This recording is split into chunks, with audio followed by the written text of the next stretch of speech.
mambo ambayo kwamba tunahitaji kuyaongea kwa sasa. Haitaki kupatiwa muda mwingine ya kuongelelewa. In Lamu doesn't have this, then they'll end up very frustrated that they are unable to get jobs within their neighborhood. And they'll feel that the strangers that come to Lamu to stay and work are actually invaders. Yet, this is an opportunity that exists for them. What is the reflection of education in Lamu? Probably become a place to go for all of us that need tourism. During COVID, for instance, that is a donkey. That's when you know I'm in Lamu.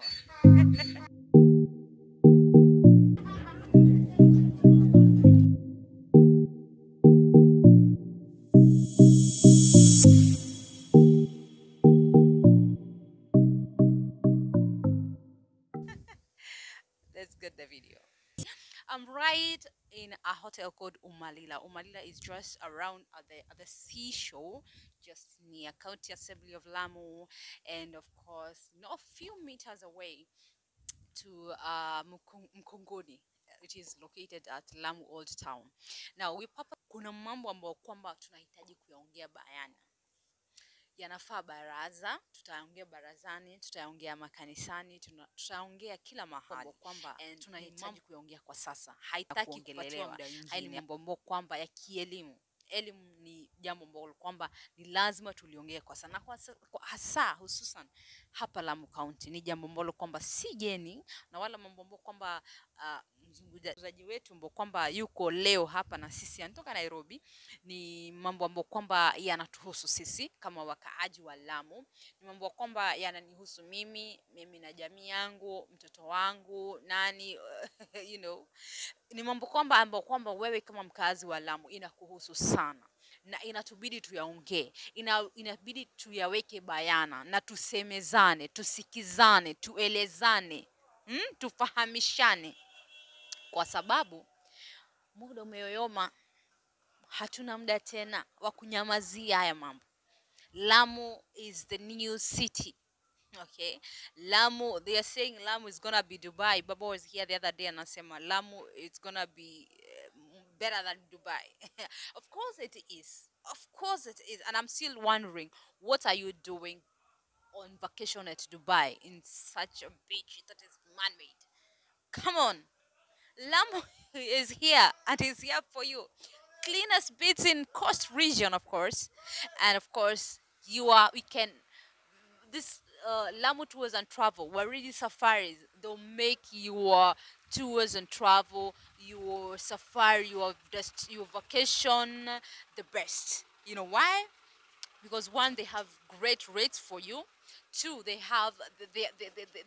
operate and coordinate with the right people at the ground. Okay, so it'll take you to the specific people. They don't overcharge, they don't overdo things, they're just the realest. We're really safaris, Lamu Tours and Travel. They are right there for you. And of course, you can check them out on their Facebook page, on Instagram, and on Twitter for more details. This December, they are having great offers for you. And of course, they have major package for you.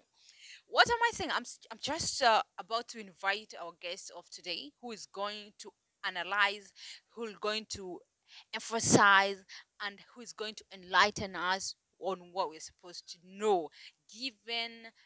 So karibu sana, welcome right here. Kindly introduce yourself, tell us more about first introduce yourself and tell us what you do. All right, thank you very much. My name is Paula Adoj. I'm the Executive Director at Trace Kenya. Now, Trace Kenya is a counter-trafficking in persons organization. That means it's an organization that fights human trafficking. And we've been working in the coastal region of Kenya for the last 15 years, mainly dominated in Mombasa, Kilifi, and Kwale. And human trafficking within the coast manifests itself in two manners. One is on sexual exploitation, particularly of children and women. And the other one is on labor exploitation, again, majorly for young people. Young people face exploitation for labor both within the coastal region and out of the country. Predominantly, you'll hear complaints about labor exploitation from young people who go to the Middle East because they are thinking that their lives will be better, but occasionally they get a number of them finding themselves in the cracks of human trafficking, meaning slavery and modern day slavery. and therefore that constitutes human trafficking. Within the coast region, we have our projects up to this place in Lamu, where recently we started working on the national referral mechanism for assisting victims of trafficking. But we do have projects right across the other 5 counties. We would like to do a little more in Lamu for obvious reasons that Lamu is a growing city and soon it's going to be big, much bigger than we can possibly imagine it, because it has huge potential for that kind of growth. But when it comes to human trafficking again, the manifest of it, as I've said in the other parts of the coast, is because of lack of opportunities that exist, particularly for the young people when they seek job opportunities. We foresee this happening within Lamu. One, that though Lamu will have an increased number of opportunities for young people, the population of young people in Lamu may miss out because they've not taken education very seriously in the past. Yeah? And therefore, this will be an obvious repercussion for that. Our coming down to Lamu was basically to talk to the young people here, mainly to focus on education for themselves and for their younger siblings, so that the future of Lamu or future Lamu residents are able to benefit from the growing port of Lamu. Now, Trace Kenya is a member of the National Network on Education, Elimu Yetu Coalition. Elimu Yetu Coalition seeks to have education for all. Lamu has been left out in the national discussions and dialogues on education. Uh, Basically because, again, I've said there hasn't been a lot of, in Kiswahili say mwamko, of citizenry from Lamu who demand better quality access to education like it has happened in many other places. This has meant that they've been left out. But of course, increasingly, as young people in Lamu are already noticing this themselves. When the opportunities, for example, at the new port, they find that they cannot qualify for them because they do not have the requisite documentations for the same. And this is going to be more and more so. And soon they'll be very frustrated by the fact that these opportunities are right at their doorstep, but they cannot be able to access them. So that's why we are here to dialogue, talk to them, and encourage them to go back to school. Oh, wow. Wow. That's great introduction. And of course, a bit of enlightening there. So, Mr. Paul, we would love to understand, like, you give us a brief, we were just few today's meeting, and I felt that that is information that each and every youth need to hear, each and every student need to hear, each and every parent need to hear. Unfortunately, it wouldn't accommodate us all. But I just want, maybe briefly you tell us what is the reflection of education in Lamu. Probably you summarize maybe in the next like 20 years to come, and how we're going to brace ourselves. How ready should we be? Maybe expound on that. You touched upon it. When we talk about education in Lamu, I also mentioned that about 15, 20 years ago, actually, we were in Lamu and discussed the problems of Lamu on education. And the truth of the matter is that nothing has changed in terms of the so-called problems of Lamu. The biggest thing that has stuck in the minds of residents and the young people is attitude. Attitude towards education. Of course, tied to the traditional mindsets on education. One is that traditionally people did not access formal education because they thought it was not, uh, in terms of utility, it wasn't valuable. When you go fishing, when you go marine, uh, you know, let's say looking for what you call natural resources that are ocean based, then formal education was not quite important here. You could grow wealthy from simply being a coxswain, going to fish in the ocean, and do all those things that surrounds this island. But this mentality needs to change. Needs to change more so because the modern world is such that education, it may not be the reason why you are getting anything, but it facilitates the opening up of your mind, the opening up of opportunities for you for all other things that you need to get. And you really don't need to leave Lamu if you are able to connect on the internet and be able to make your income from it. Become a place to go for all of us that need tourism. During COVID, for instance, those Kenyans that used to go to Dubai, they thought Dubai was no longer viable, and they all came to Lamu. And increasingly, that is going to be so. Again, we've mentioned earlier that more and more people and opportunities will appear in Lamu, and therefore jobs that are suitable for Lamu citizens will be there.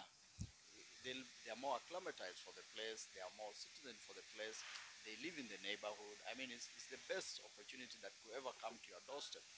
But again, if you do not have the requisite uh, certification for whatever jobs that exist, you'll miss out. Now, in the distant past, not even the so distant past, right now, and many places right now, to be a coxswain, for instance, about coxswain, you don't need much formal education. As long as your father owns the boat, you can be the captain of your boat. But increasingly, we shall be demanding that the coxswain produces his documents to show that he is qualified, he's trained in a marine college, and in order to take us around. And with international travel being so, and that is what's going to happen in Lamu, and doesn't have this, then they'll end up very frustrated that they are unable to get jobs within their neighborhood. And they'll feel that the strangers that come to Lamu to stay and work are actually invaders. Yet, this is an opportunity that exists for them. The more reason that anybody young, and young means 35 below, can go back to school, go back to formal education, train yourself on any area of that you're interested in, and you can do it because opportunities for this kind of education is more now than ever before. For those who are younger in primary and secondary school, this is their chance to stick within the education cycle. And for us as Trace Kenya, we say education and schooling, for instance, actually protects children from being victims of trafficking or human trafficking. For instance, if a girl is in school, she's unlikely to fall prey to sexual exploitation. If a boy is in school, he's unlikely to become a victim of child labor. So stay within the school cycle.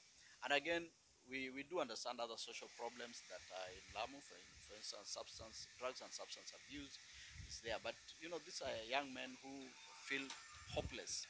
If they felt there's a lot of hope in their future, they'll not take this substance abuse. They'll feel, oh, come on, let me get on with life because there are better opportunities upcoming in front.